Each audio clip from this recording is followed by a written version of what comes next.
Welcome to the Human Experience Podcast, the only podcast designed to fuse your left and right brain hemispheres and feed it the most entertaining and mentally engaging topics on the planet. As we approach our ascent, please make sure your frontal, temporal and occipital lobes are in their full upright position. As you take your seat of consciousness, relax your senses and allow us to take you on a journey. We are the Intimate Strangers. Thank you for listening.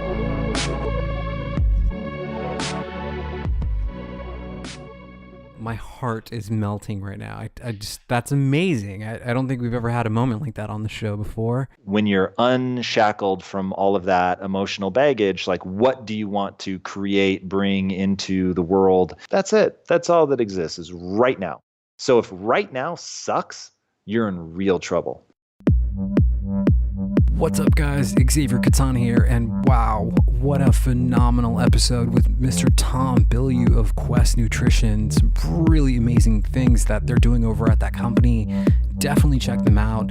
And this episode, we cover so much. I mean, we cover entrepreneurship and success and what it means to be successful. And we dive in and we really get into the core of what we're talking about in the special content section, which you can access. And the link for that will be below.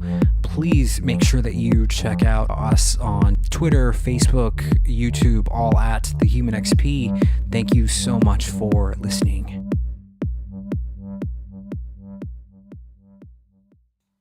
The Human Experience is in session. My guest today is Mr. Tom Bilyeu. Tom, my good sir, welcome to HXP. Thank you for having me on. I'm excited to be here. So Tom, it's a pleasure. I mean, I feel like you've probably had this conversation many, many times, but you're most known for finding Quest Nutrition. And this is a company that exploded in revenue. Why don't you tell us about that a bit and describe that feeling for us of finding a company and having it do so well? Well, it was born out of misery. So it was just an incredible experience and really shows what happens when you stand up and take a look at how you're feeling about everything that you're doing and you make a new demand of yourself. So my partners and I had been building a technology company for almost a decade before that, and the company was doing quite well. And I just wasn't having any fun. I didn't feel fulfilled. I was chasing money and just came up emotionally bankrupt at the end of all that. And so I had actually quit that company and told my partners, I can't keep doing this. And I really want to find fulfillment and passion and build something that I care deeply about, something that I'm excited about. And long story short, they felt the same way. And so we put ourselves on a ticking clock and said if we don't hit certain revenue goals by X period of time, that we would sell the company and start something that we were really passionate about. And for three very different reasons, the answer to what we were very passionate about was health and nutrition. I grew up in a morbidly obese family, so I was just really, really focused on trying to solve that problem and save my mom and my sister. And because I was coming from that place of being deeply empathetic to their plight and being so passionate to help them, and I wasn't blind to the fact that obviously there were hundreds of millions, if not a billion plus people that were struggling with food in the same way that they were, it just turned business into something completely different. And it turned it into creating value for other people, serving other people, and being able to lead with compassion. And that was such a profound shift for me because I had spent so long telling myself the narrative of somebody who was willing to suffer to get rich. And once I switched that narrative to somebody who was willing to suffer to help other people, then everything changed. And we did more revenue in a single day at Quest than our previous company did annually. So it was just on such a much grander scale. And to see that the social awakening and the way that technology had really made everybody so hyper-connected and changed the dynamic between a consumer and a company was just amazing to see that you could be rewarded and that you could treat being authentic and naturally wanting to help people as a marketing tool, right? And the better you were to people and the more you put yourself out there and the more you tried to connect and build a community, that it came back to you in the form of big business. So, I mean, we're living through this profound shift. And it's one of those things that as you see entrepreneurs wake up to this and as you see more companies embrace it, and stop trying to hide behind a corporate veil, but instead, really step out front and say what the company stands for, who you are as people, what you're trying to bring into this world, that it comes back to you because people can really feel that. And there's that sense of authentic connection that you just couldn't have before. So it is such an exciting time to be an entrepreneur. And it was so neat to see that when we really turned our backs on thinking about money and instead just really started thinking about value creation, that everything changed. Wow. There's an article that I copy pasted for the research for this interview, and the title of it is How This Protein Bar Brand Grew 57,000% in 3 years. And it's written on September 30th, 2015. And the question someone asked you was, did you expect the company to be this big? And your answer was yes. We expected it to be this big, if not bigger. Wow. Just, I want to touch on what you said about turning things around and not chasing money, because in the few years of running this program, I've talked to many people who kind of preach the same thing. How would you define success? That's a really individual question. And I think I'll give you an answer and it'll be very specific, but it'll be specific to me. So I don't expect this in any way, shape, or form to be universal. But I think people have to set a goal for themselves. And part of that is breaking free of small thinking, breaking free of seeing yourself with all these limitations and foibles and really, when you're unshackled from all of that emotional baggage, like what do you want to create, bring into the world? And when you dream freely and then turn that dream into an actual goal, and then create the steps that that you'll have to go through to get to that goal, and then acquire the skills to actually do it, whether or not you ultimately accomplish that gigantic goal or not, to me, is irrelevant to success. It's about putting yourself legitimately on the path of pushing the envelope of your own potential. So that's how I think about myself, is purely, can I wring every drop of potential out of myself through the acquisition of skills that are in service of a goal larger than myself? So I'm very action oriented. It needs to be aimed at something specific, and it needs to be so big and audacious that it scares me. And so for me, the pursuit of that, the just naked, raw, not unafraid, because I'm afraid all the time, but that you act even in the face of fear, that is my definition of success. Do you feel that in some way you've escaped the matrix in some strange way? Just because I don't think I've ever seen a company do this before. You go from the startup company into being a $1 billion revenue company. It's mind-boggling. I would say for most people, it would redefine how you kind of look at the world when you're absolutely crushing your expectations for how well you want a company to do. Yeah, so the notion of escaping the matrix sits at the absolute heart of my existence. And once I realized that the matrix was the perfect metaphor for your own mindset, then yes, I've escaped the matrix, because I'm not held back by my mindset, at least not in any debilitating way. And I do work every day to, empower myself further and further and gain more skills and be less compromised by fear and insecurity. Then I think it's an ongoing process. It's not as sort of neatly binary as you see in the movie, but yeah, I do think that I've escaped in that sense. And Quest, in many ways, was a result of people that look at gaining skills and how do I get better and how do I improve and how do I look at myself and recognize where I'm weak and really set our sights on a goal and then really, really move towards that. And a lot of what happened at Quest was being prepared for the right time. So, I don't want people to think that there isn't some timing involved in this, but that to me is irrelevant. You really have to set that aside. You really have to be preparing yourself for what you want to do so that when the opportunity presents itself, that you're able to execute against that. And that notion of execution is what I'm obsessed with. Wow. Yeah, it's really, really intriguing. There's a bunch of articles in front of me that you talk about wealth creation, and that when you care about wealth creation, that you need to add one element to the equation, which is to solve a big problem. And the bigger the problem is, the bigger the financial opportunity is. Can you kind of expound on that a bit? Yeah, definitely. So there's a guy named Peter Diamandis. He's the founder of the X Prize, which is an amazing philanthropic organization that looks at the biggest problems that we face as a society and tries to incentivize the crowd to come up with solutions to those. And he has a great quote, and he said, "If you want to make $1 billion, help 1 billion people." And it's, very elegant and obviously an oversimplification, but it gets at the real truth of the matter, which is that people will pay for value.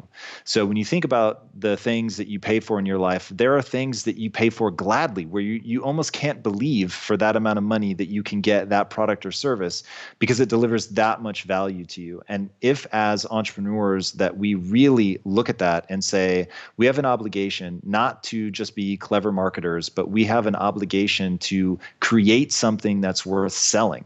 And that as more people buy it, they're empowered and the world at large is empowered, because now you can sell, and you can sell like really with enthusiasm and passion because you believe that you're making that person better, that you're making the world better. And Phil Knight, the founder of Nike, talks about this in his amazing book, Shoe Dog, which I highly recommend people read. And in it, he said, I'd been a salesperson before and I'd always been terrible, but I was actually really good at selling at Nike. And when I looked internally for the reason why, the answer was very simple. That belief is irresistible. And what I was selling was my belief that running made the world a better place and that these shoes made you a better runner. And I thought, oh man, that's so right on. Like, once that's exactly what it was like for me at Quest. It was easy to sell because I believed in the product. I believed that if you ate this instead of something else, that you were actually going to be in better health, that you were going to feel better, you were going to potentially live longer, you were going to look better. And that you start putting it in real context. Like, I'm thinking about my mom and my sister. They're going to be in my lives longer. They're going to be happier.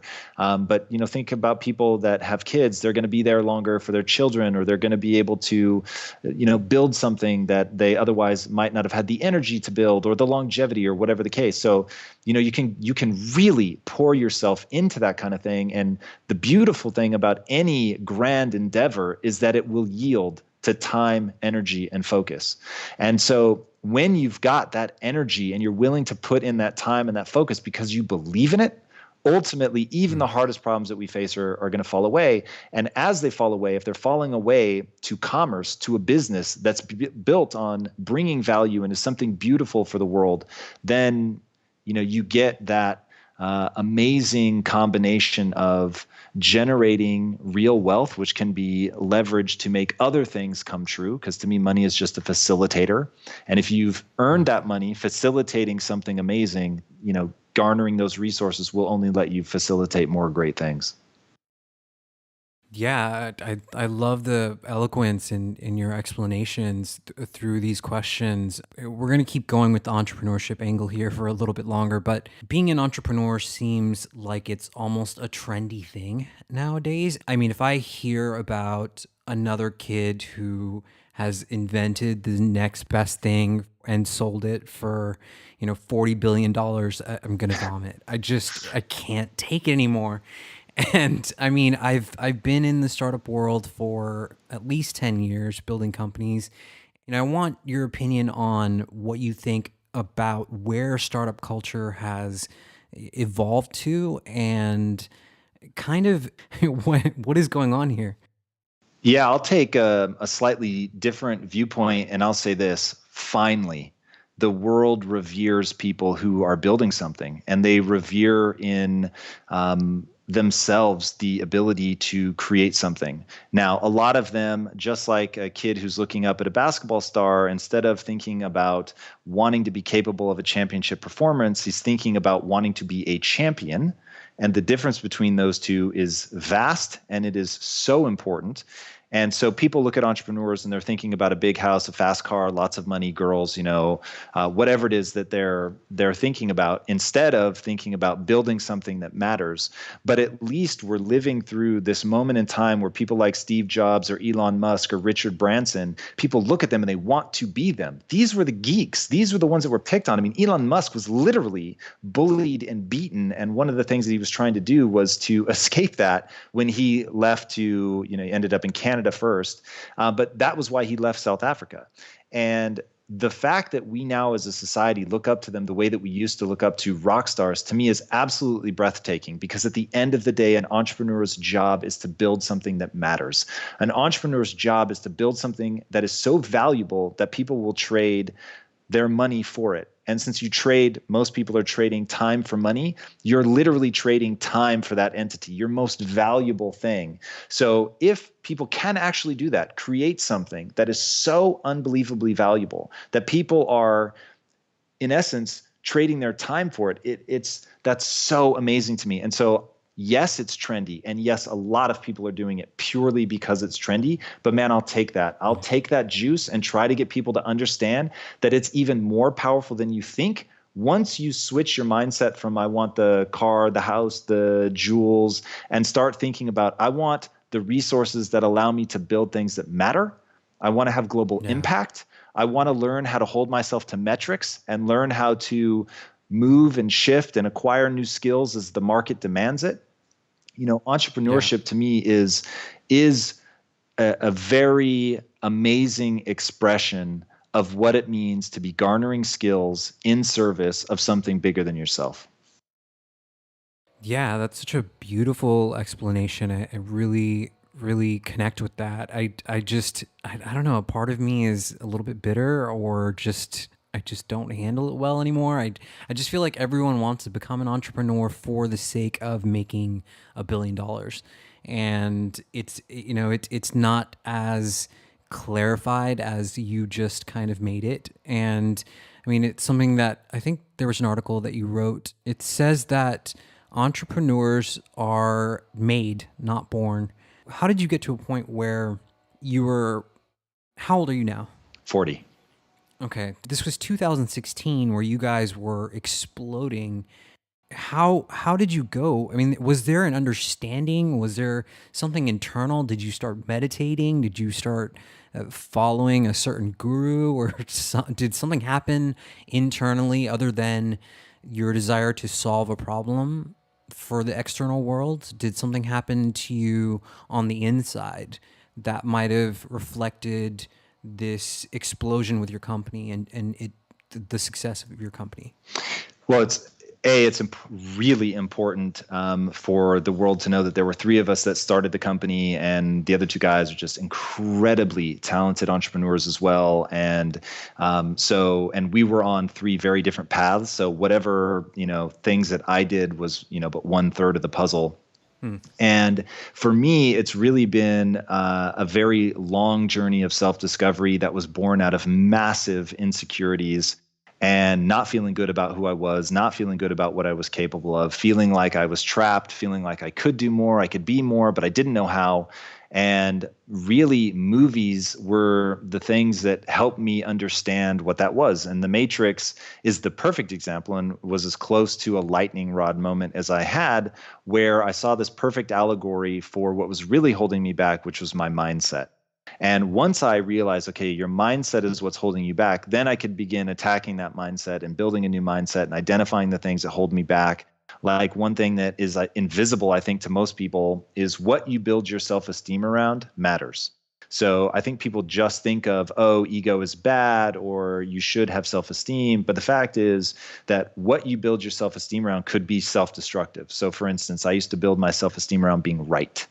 Now, if you build your self-esteem around being smart or being right, it's a trap. And you're going to fight for dumb ideas just because they were yours, and you want to prove to everybody that you're really smart. You'll also put yourself in a room full of people who aren't very smart so that you can be the smartest person in the room. You start doing all this behavior that's very counterproductive to acquiring skills in service of a goal that's larger than yourself, right? So you'll start to see a through line with me. I'm very consistent on what I think is the meaning of life, which is that. And when you're building your self-esteem around being right or being smart, it's a fixed mindset, as Carol Dweck calls it in her book, Mindset. And switching over to a growth mindset, and instead of believing that my talent and intelligence were fixed traits that could never be changed, and so it was just a genetic lottery, and I had to find my place in the world to feel good about myself with those, limited qualities. Right. You expand your mind into saying, no, I can be as smart as I want. I can become as talented as I want in anything that I'm willing to really put in the work. Now, Angela Duckworth has an amazing book that's sort of a compendium in my mind to mindset called Grit. And she talks about, look, innate talent matters, but effort matters twice as much. So as long as that's true, people don't need to worry about, what their natural gifts are. Worry about what you want to do and what you want to get great at, and then just put a whole lot of effort behind that. And so, for me, I've been on that quest for, call it 20 years almost, where that's been the central obsession of my life, is improving my mindset, improving my skill set, and measuring it against what I'm able to do in the real world. Yeah, there's going to be a lot of people listening to this show who see your success, and they're going to reflect that back in themselves and want something similar, and whether they're building their own company or whatever they're doing. And we do have a lot of entrepreneurs that listen to this show.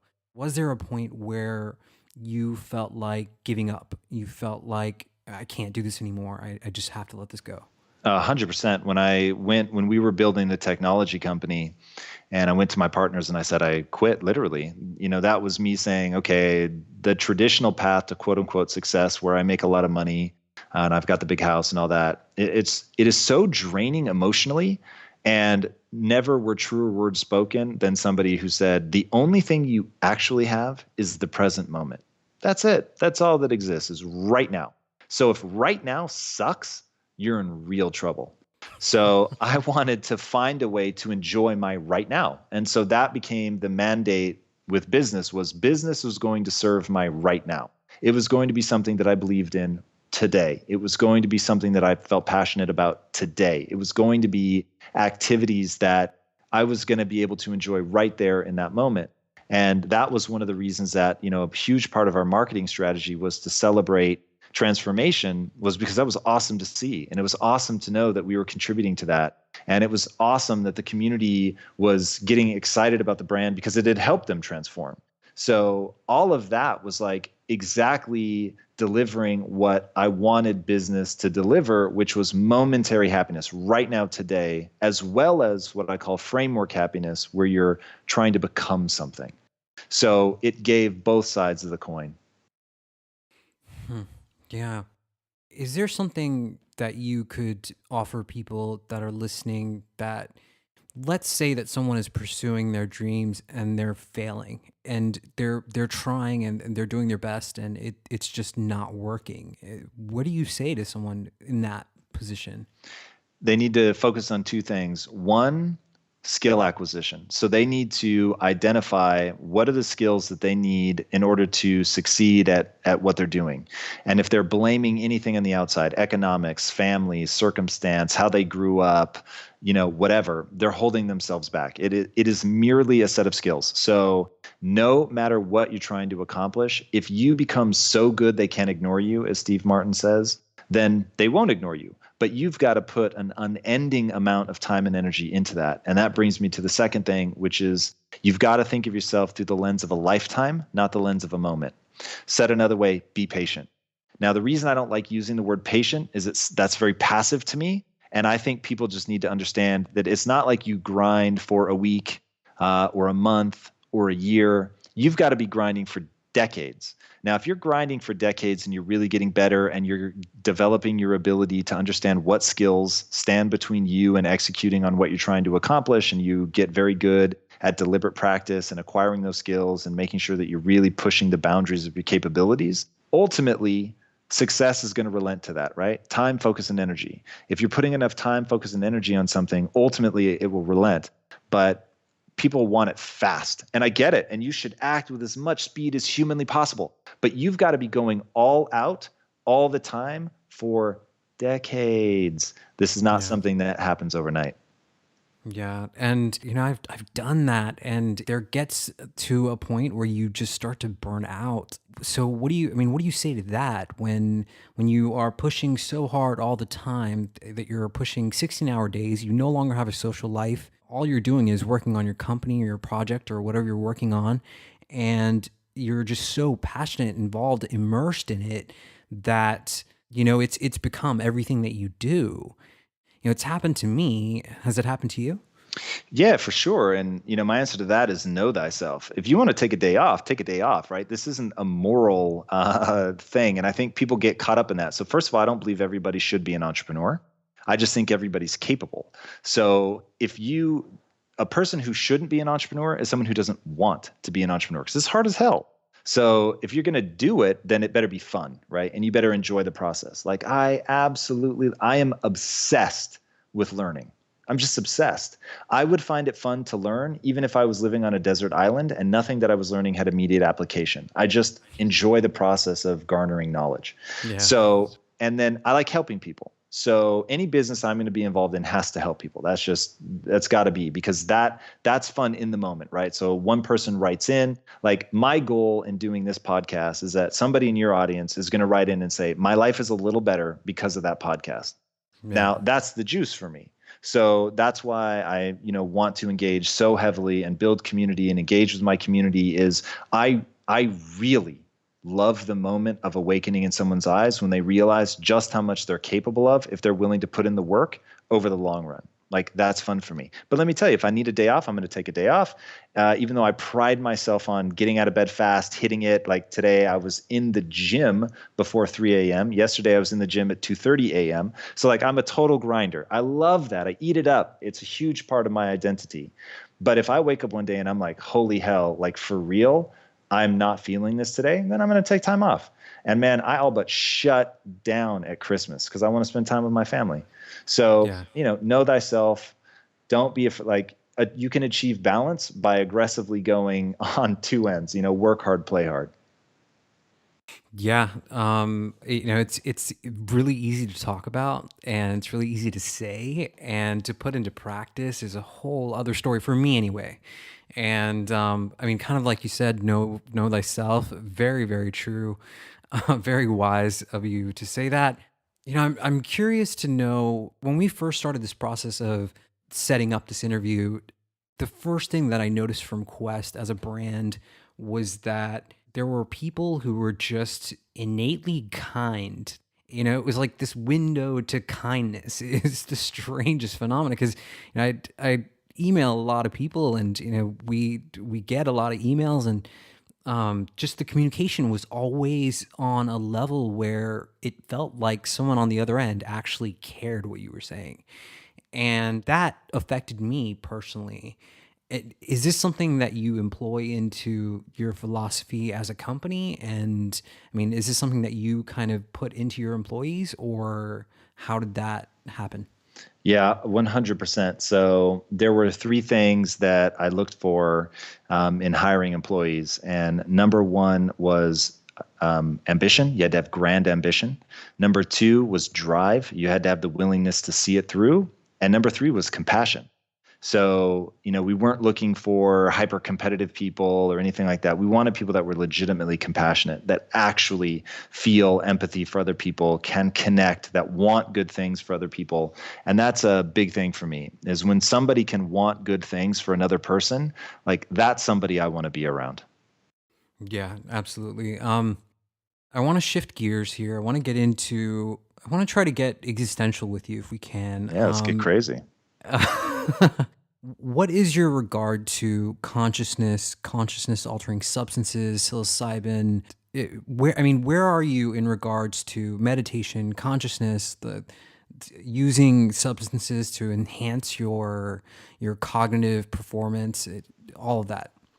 So I'm a big believer in meditation, and for me, everything comes down to the science of the brain. And that was really a big breakthrough for me when I first went on the journey of self-improvement, was to really ask a very fundamental question, which is, if I were an athlete, what would I focus on? The body. Okay, well then if I'm trying to be a mental athlete, I need to focus on the brain. I need to understand how it works. I need to understand neurochemistry. I need to understand the anatomy of the brain. And by understanding all of that stuff, I was able to literally visualize it. And being able to visualize it and understand the mechanisms that were at work, then I could fall prey to less and less of cognitive biases or mood swings or whatever the case may be, because I understood the mechanisms behind it. Right. So that was a very big thing for me. I would say that I'm not, like, when I think about who can talk about consciousness on a level that just like makes my jaw hit the floor, Sam Harris comes to mind. I don't have that kind of deep wisdom in that area. I haven't spent time thinking about it like that. And the same would hold true for the use of drugs for, altering consciousness. But man, my thing is if you're struggling from anxiety, depression, anything like that, I say use every means that are available to you. And it just strikes me as very odd if there was something somebody wanted to try for themselves that people were opposed. If it's for them, on them, and it's just them, hell yeah, like give it a shot. And I think that we don't really understand the human mind yet. For all the things that we do know, I think it is a vast ocean that we don't know. I mean, you sound like you're a pretty positive person. I mean, where do you see the growth of humanity going in the next 10, 20, 30 years, considering current events? Well, you start pushing it out 30 years, and now I think so. I consider myself an amateur futurist. I'm on the board of the X Prize, which literally part of their stated mission is to usher the future in. And the reason that I find that all so fascinating is its inevitability. So the future is coming whether we want it or not. And I am, as you said, I'm very optimistic. I'm very optimistic about the future. I'm not naive to the fact that a lot of this stuff is going to have to be very deeply thought about, and we're going to have to address things. But 30 years from now, I think that at a minimum, you're going to see a massive biological augmentation that will be living through the transhuman phase where people are putting microchips in their brains, that we're growing organs in labs, which they're already doing, by the way. But I think that will become incredibly commonplace. That will be 3D printing organs. But brain augmentation is really fascinating. And so I have a new show now called Impact Theory. And we just had one of the most dynamic neuroscientists on the show, a guy named Moran Cerf. The episode was amazing. We've had him on. Yeah, amazing. Perfect. Yeah, he's an amazing scientist. Amazing. So he was talking about, and you may have talked about it on your show as well, he was talking about some of the work that's being done to basically map the neurological firing patterns of different regions of the brain. And so if somebody is struggling with neurodegenerative decline, that they can go in there and map out how that particular area of that particular person's brain fires.